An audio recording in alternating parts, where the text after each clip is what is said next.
वायफळ महाराष्ट्राचा superstar सणसणीत performance सादर करण्यासाठी येते आमची पुढची पेर, परभणीचं संकर्षण आणि नागपूरचा प्रसाद. नमस्कार, आपण पाहताय फ्री न्यूज. मी संकर्षण कराडे. सकाळच्या सत्रात आपणा सर्वांचं स्वागत करतो. हवामान खात्याने नोंदवलेल्या अंदाजानुसार आज सकाळी मुंबईमध्ये धुवाधार पावसाची शक्यता होती. एकही थेंब पाऊस पडलेला नाहीये. आकाश निरभ्र आहे. आपण पाहू शकता हवामान खात्याचा अंदाज पूर्णपणे चुकलेला आहे. वळूयात मुंबईच्या पुढील बातमीकडे एका छोट्याशा ब्रेक नंतर. Thank you. Hello Rajan, Rajan, hello hello. अरे कुठून आणू यार ब्रेकिंग न्यूज? काय भाजी आहे काय? मग तयार करू? अरे इथे कुठे आहे? रस्त्यावर पाहायचंय? बरं बरं करतो. अरे काय यार तुम्ही? हॅलो हॅलो, आली ब्रेकिंग न्यूज आली. करतो, तयार करतो. एक मिनिट थांब. हो हा ओके, एक मिनिट थांबा. नमस्कार, आपण पाहताय फ्री न्यूज. आपलं नाव? मी टीव्हीवर दिसतोय. हो, तुम्ही फ्री न्यूज सारख्या प्रतिष्ठित न्यूज चॅनलवर दिसताय. तुमचं नाव सांगा. नमस्कार, माझं नाव निलेश कुलकर्णी. मी इथं लोअर परेलच्या गव्हर्नमेंट सेक्टर मध्ये काम करतो. मला लहानपणापासून टीव्हीवर यायची. निलेश, श्वेता बघतीस का? निलेश एक मिनिट, तेवढं कट करून घे. निलेश, मला तुम्हाला असं विचारायचंय की तुमच्या हातात ही छत्री दिसते, ह्याचं काय प्रयोजन आहे तुमच्याकडे? चांगलं वाक्य. ही छत्री म्हणजे आज सकाळी हवामान खात्याने दर्शवलेल्या बातमीनुसार मुंबईत जोरात पाऊस पडण्याची शक्यता आहे. त्यामुळे ही छत्री घेऊन घरात. मला तुम्हाला असं विचारायचंय, तुम्हाला एक नागरिक म्हणून असं वाटतं का की हवामान खात्याने तुमची मुद्दाम दिशाभूल केलेली आहे? नाही, दिशाभूल असं नाही म्हणता येणार, पण अचूक माहिती दिली असती तर हे एवढं ओझं वागवावं लागलं नसतं. इथे एका सामान्य नागरिकाकडून महत्वाची गोष्ट पुढे येते. हवामान खात्याने दिलेल्या चुकीच्या माहितीमुळे नागरिकांना ओझं वागवावं लागतंय. निलेश, मला तुम्हाला वगैरे असं काही होत नाही. फक्त गर्दी असते. लोकल ट्रेन मध्ये ते जागा ठेवा नसते ना ठेवायला, ते वरचे रॅक्स काढलेत ना. हाच मुद्दा मला मांडायचा होता जनतेसमोर. सरकारने बॉम्बस्फोटाच्या भीतीने लोकल मधले रॅक काढण्यात आलेले आहेत. त्याच्यामुळे जनतेला छत्र्या ठेवायला जागा मिळत नाही, म्हणून ते त्रासात प्रवास करतात. सरकारचं हे काय चाललंय? सरकारमध्ये मस्त, जनता त्रस्त. हे कुठपर्यंत चालणार? गृहमंत्र्यांना माझा थेट प्रश्न आहे, स्पष्ट प्रश्न आहे. त्यांनी याचं उत्तर द्यावं. मला तुम्हाला काय म्हणायचंय, ही छत्री तुम्ही मग ऑफिसमध्ये कुठे ठेवता? ऑफिसमध्ये ते आमच्या बाजूच्या टेबलवर वागळे मॅडम बसतात. आशा वागळे. मग तुम्ही त्यांच्या टेबलवर का ठेवता? ते आमचं टेबल छोटा आहे ना, तर जागा नसते ना ठेवायला. सरकारी कर्मचारी आहात, तुम्ही सरकारी खात्यात काम करता. सरकारी खात्यातली एक अडचण इथे पुढे येते. आपल्याला असं बघता येतंय, टेबलवर त्यांना जागा नसते, त्याच्यामुळे त्यांना इतरांच्या खुर्चीखाली या छत्र्या ठेवावं लागतात. त्यातून अनैतिक संबंध निर्माण होतात. ह्याला कोण उत्तर देणार आहे? मला तुम्हाला असं विचारायचंय, वागळेबाईंचा तुमचा संबंध काय? संबंध म्हणजे काय? आता आमचे कलिग आहेत, तर आमची अशी वार्तालाप होत असते. म्हणजे त्यांच्याकडे कधी छत्री नसेल तर आम्ही एका छत्रीतून स्टेशन पर्यंत जातो. पावसात तुम्ही भिजत जाता? हो, भिजत. छत्री असते ना, एक छत्रीतनं दोघं जण जात असतात. बरं, म्हणजे तुमचा आणि त्यांचा संबंध अनैतिक आहे किंवा नाही? नाही, अनैतिकचा कसा काय संबंध? हॅलो, एक मिनिट थांबा. हॅलो हॅलो, राजन, हॅलो, एक मिनिट थांबा. हो तुम्ही. हॅलो, काय गाणं मी म्हणू आत्ता? गाणं कसं म्हणू? त्याला सांगू? एक मिनिट सांगतो. निलेश, तुमचं नाव निलेश. निलेश, आमचा म्हणजे तुम्हाला रिक्वेस्ट आहे आमची की तुम्हाला या वातावरणात गाणं कुठलं सुचतंय? दिल है छोटासा छोटी सी आशा. आशा वागळेंचं नाव पुन्हा यांच्या तोंडून आले. एक सरकारी कर्मचारी आशा वागळेंचं नाव घेतोय. यातून स्पष्ट होतंय यांचे अनैतिक संबंध आहेत. संबंधाचा काय प्रश्न आहे? मला तुम्हाला एक प्रश्न विचारायचा आहे. सरकारी खात्यांमध्ये अनैतिक संबंधांचं प्रमाण वाढलंय का? असं कसं सांगता येणार? असं नाही तसं नाही, मला हो किंवा नाही मध्ये उत्तर हवंय. हो, पण माझ्या अनुभवावरनं त्यांचा अनुभव हे सांगतायत. सरकारी कर्मचारी आहेत, ह्यांनी असं सांगितलेलं आहे की सरकारी खात्यांमध्ये अनैतिक संबंधांचं प्रमाण वाढलेलं आहे. मला ही लिंक स्पष्ट होतीये. सरकारने बॉम्बस्फोटाच्या भीतीने लोकल मधले रॅक काढलेत. छत्र्या लोकांच्या टेबल खाली ठेवतात. यातून अनैतिक संबंध निर्माण होतात. निर्माण झाल्यानंतर संबंध काय बोलताय तुम्ही? त्यांचे मिस्टर बघत असतील तर मारतील ना जोड्या. त्यांचे मिस्टर नाही घाबरतात. याचाच अर्थ त्यांच्याशी यांचा अनैतिक संबंध आहे. शिफ्ट करून येतात. तुम्ही असं काय बोलताय? सकाळी त्यांच्या शिफ्ट सुद्धा यांना पाठ झालेल्या आहेत, म्हणजेच हे त्यावेळी तिथे असतात. असं माझं ही लिंक पूर्णपणे स्पष्ट आहे. महाराष्ट्राच्या मोठा प्रश्न आहे. हे जे बोलतायत ना ते अत्यंत चुकीचं आहे. हे रिपोर्टर समाजाची दिशाभूल करते. महाराष्ट्राच्या समाजातील लोकांना हे दिशाभूल करतायत. मला असं ठाम मत आहे की सरकारने हे असे रिपोर्टर्स निलंबित केलं पाहिजे. आम्हाला SMS करून काढा. आम्ही बोलत आहे. आपलं मत असेल तर टाईप करा येस आणि पाठवा 5555 वर. आणि आता तुम्ही बघणार आहात याला मारताना चौथा खांब आहे. मला काही फरक पडत नाही.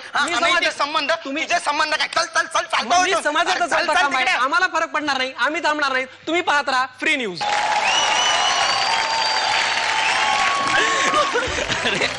अरे काय चाललं काय आणि कुठे SMS करायचं ना? 5555 वर. ठीक आहे, नंतर नक्की करीन. ओके. संघर्षण, मला तुला विचारायचंय की हा परफॉर्मन्स तुझा खूपच इन्स्पायरिंग होता, पण तुझ्या आयुष्यातली एखादी अशी काही इन्स्पायरिंग मोमेंट आहे ज्याने तुला असं वाटलं की इन्स्पायरिंग मुवमेंट आपल्या सगळ्यांसमोर बसलेले आहेत. महेश मांजरेकर सर, मी त्यांचा फार आधीपासून प्रचंड मोठा फॅन आहे आणि त्यांनी त्यांच्या अप्रत्यक्षरित्या माझ्या आयुष्यात त्यांनी एक अशी घटना घडवली की ज्याचा माझ्यावर फार मोठा परिणाम झाला, इम्पॅक्ट पडला असं म्हणता येईल. राज्यनाट्य अंतिमचा मी मुंबईत प्रयोग करत होतो आणि खूप दडपण होतं त्यात. मी महत्वाची म्हणजे प्रमुख भूमिका करत होतो. तुम्ही त्यावेळी ओंकारोत्सवच्या उद्घाटनासाठी परभणीत होतात आणि दरम्यान मग तिथे कोणीतरी तुम्हाला असं सांगितलं की आमचा परभणीचा प्रतिनिधी आज अंतिमला प्रयोग करतोय, तर तुम्ही त्याला शुभेच्छा द्याल का.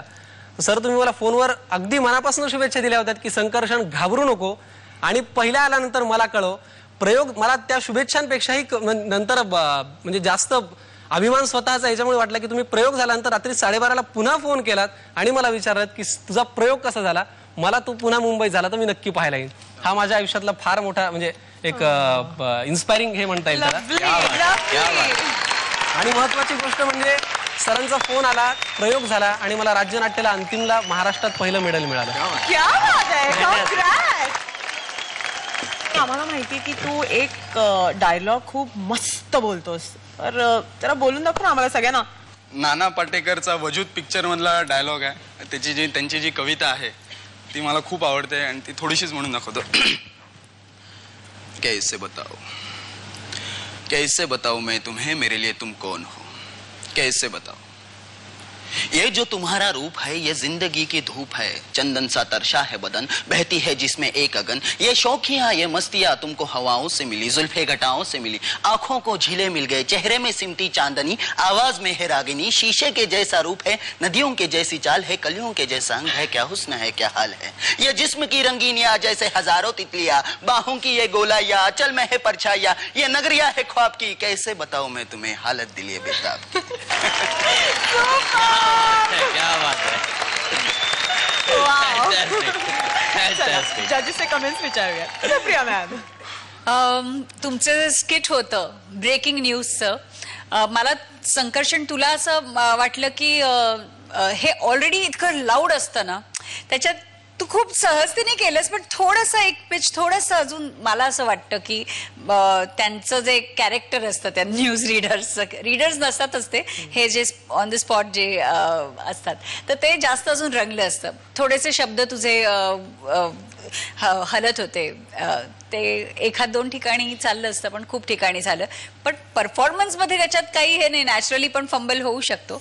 ईज होतीच, तू वावरत अतिशय इझिली होता स्टेजवरती. आणि प्रसाद जो आला, प्रसादच्या एंट्री नंतर अजून जास्त हे स्किट तुमचं खुललं. ऑब्व्हियसली गिव्ह अँड टेक्स होते जे तुमच्या दोघांमध्ये छान आले, म्हणजे ॲज अ टीम तुम्ही खूप चांगलं केलं. सो ही ब्रेकिंग न्यूज होती, पण जी सनसनी ब्रेकिंग न्यूज असायला पाहिजे होती ती कुठेतरी मला असं वाटलं की कदाचित आवाज मला असं वाटलं बघायला आवडलं असतं थोडंसं, अजून थोडंसं लाऊड, कारण ह्याची ती गरज वाटली मला त्या कॅरेक्टरची. पण ओव्हरऑल खूप चांगलं झालं. दोघांना मी 3 स्टार्स देऊ इच्छिते.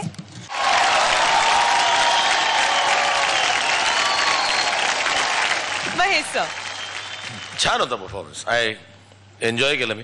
पण ते जे म्हणाल तसं तो एक तो डिफरन्स ठेवला असतात ना, इकडे ऐकण्याचा आणि कॅमेरावर बोलण्याचा जरासा डिफरन्स दाखवता आला असताना ते नटाची हुशारी कळते. त्यात थोडेसे लाऊड असतात, म्हणजे मला ते लक्षात.